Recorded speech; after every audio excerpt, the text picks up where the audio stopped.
അങ്ങേക്ക് പൊതുവിദ്യാഭ്യാസ വകുപ്പാണ് പ്രധാനമായിട്ടും കിട്ടിയിരിക്കുന്നത് ഞാൻ മനസ്സിലാക്കുന്നു. എനിക്കൊന്ന് ഒരുപക്ഷെ നമ്മുടെ എത്രയോ ലക്ഷം കുട്ടികളുമായിട്ട് നേരിട്ട് സംവദിക്കുന്ന ഒരു വകുപ്പാണ്. ചെറിയ വീഴ്ചയ്ക്ക് പോലും വലിയ പ്രത്യാഘാതങ്ങൾ ഉണ്ടാക്കാൻ കഴിയുന്ന വകുപ്പാണ്. ഇപ്പം തന്നെ 22 ലക്ഷം പേരുടെ നീറ്റ് പരീക്ഷ ചോദ്യപേപ്പർ ചോർന്നു, 4 കുട്ടികൾ ആത്മഹത്യ ചെയ്തു. കാര്യം ഗവൺമെൻറ് അതിനെയൊന്നും ഗൗരവമായിട്ട് എടുത്തിട്ടുണ്ടോ എന്ന് അറിയില്ല. കാരണം ഇപ്പോഴും കഴിഞ്ഞ തവണ ഉണ്ടായി, ഇപ്പം 4 തവണ കുട്ടികൾ മരിച്ചത് ഇപ്പോഴാണ് എന്ന പറയുന്ന രീതിയിലാണ് കാര്യങ്ങളുടെ പോക്ക്.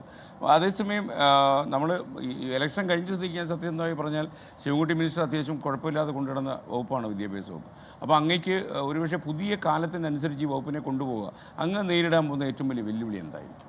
ആലോചിച്ചിട്ടുണ്ടോ അതിനെക്കുറിച്ച്?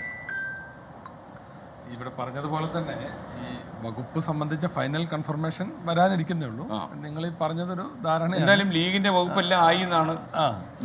അപ്പോൾ പിന്നെ വിദ്യാഭ്യാസ രംഗം എന്ന് പറയുന്നത് അനുദിനം വലിയ മാറ്റങ്ങൾക്ക് വിധേയമായിക്കൊണ്ടിരിക്കുന്ന ഒരു കാലഘട്ടം. പ്രത്യേകിച്ച് ഇന്നത്തെ ഒരു പിന്നെ ഇൻ്റർനെറ്റിൻ്റെയും അതിനുശേഷം ഇപ്പോൾ AI-യുടെയും ഒക്കെ ഒരു കാലഘട്ടത്തിൽ വലിയ വിധത്തിലുള്ള മാറ്റങ്ങൾക്ക് വിധേയമായിക്കൊണ്ടിരിക്കുന്ന ഒന്നാണ് വിദ്യാഭ്യാസ മേഖല.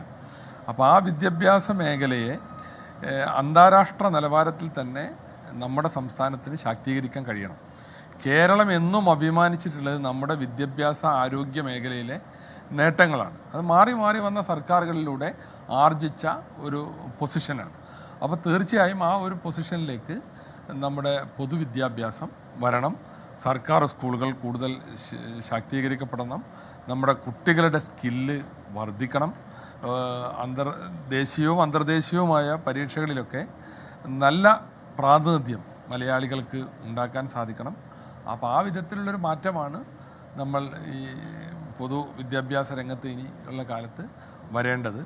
ഇപ്പോൾ സ്കൂളുകളിലൊക്കെ കഴിഞ്ഞ കുറേ കാലത്തെ പ്രവർത്തനം കൊണ്ട് സ്കൂളുകളൊക്കെ മാറി.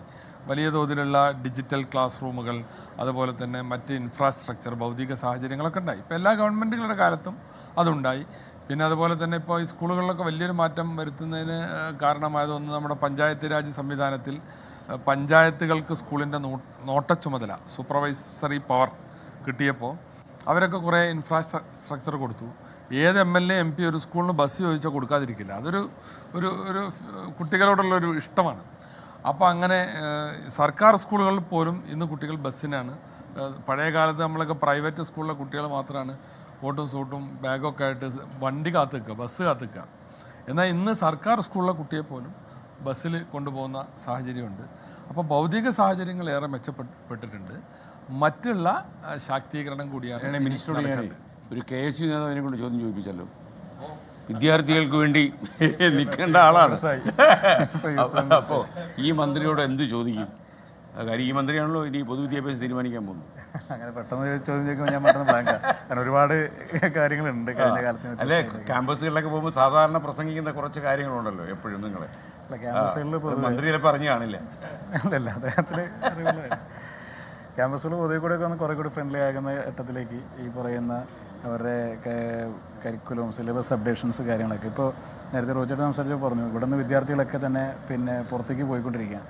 പോകുന്നതിൻ്റെ പ്രധാനപ്പെട്ട കാരണം ഒരു അപ്ഡേഷൻ ഇവിടെ നടക്കുന്നുണ്ടെന്ന് അവർക്ക് ഫീൽ ചെയ്യുന്നില്ല എന്നൊരു പ്രധാനപ്പെട്ട പ്രശ്നമുണ്ട്. എത്രയോ വർഷങ്ങൾക്ക് മുമ്പ് പ്ലാൻ ചെയ്തത് പഠിക്കാൻ വേണ്ടി തിരിച്ചു വന്നാൽ അതേപോലെ ഒരു ലാവണം ഇവിടെ ഉണ്ടാവത്തില്ലെന്നുള്ള അത് അവരുടെ ഒരു പേടിയാണ്, അവരുടെ പ്രശ്നം. പക്ഷെ അവിടെ പോയിട്ട് അവരിൽ ഒരു വലിയ വിഭാഗം അവിടെ പോയി ഇതിനേക്കാൾ വലിയ സ്ട്രഗ്ലിംഗ് ആണ് അവിടെ ചെയ്യുന്നത്. എന്നാൽ പോലും അവർക്ക് തിരിച്ചു വരുന്നതിനെ പറ്റിയിട്ട് ഒരു പ്രതീക്ഷയില്ലാത്ത രീതിയിലേക്ക് കാര്യങ്ങളൊക്കെ പോയി. ഇപ്പോൾ പൊതുവിൽ കാര്യങ്ങളിലൊക്കെ പിന്നെ സിലബസിലൊക്കെ കുറേ കൂടിയൊക്കെ അപ്ഡേഷൻ വരാനും കുറേ കൂടിയൊക്കെ തൊഴിലധിഷ്ഠിതമായും ഒരുപാട് കാലമൊന്നുമില്ലല്ലോ, ഒരു ചെറിയ കാലമാണ് നമ്മളൊക്കെ ജീവിച്ചിരിക്കുന്നത്. ആ കാലത്തിനിടയിൽ പിന്നെ മനുഷ്യൻ്റെ ബേസിക് നീഡ്സ് കൈകാര്യം ചെയ്യുന്നതിന് ഒരു ജോലി എല്ലാവരും പെട്ടെന്ന് ആഗ്രഹിക്കുന്നതൊക്കെ തന്നെയാണ്. അപ്പോൾ അതിലേക്കൊക്കെ എത്താവുന്ന ഒരു സംവിധാനങ്ങൾ പഠനത്തിലും അതിൻ്റെ ഘട്ടം മുതലേ ഉണ്ടാവേണ്ടതാണ്.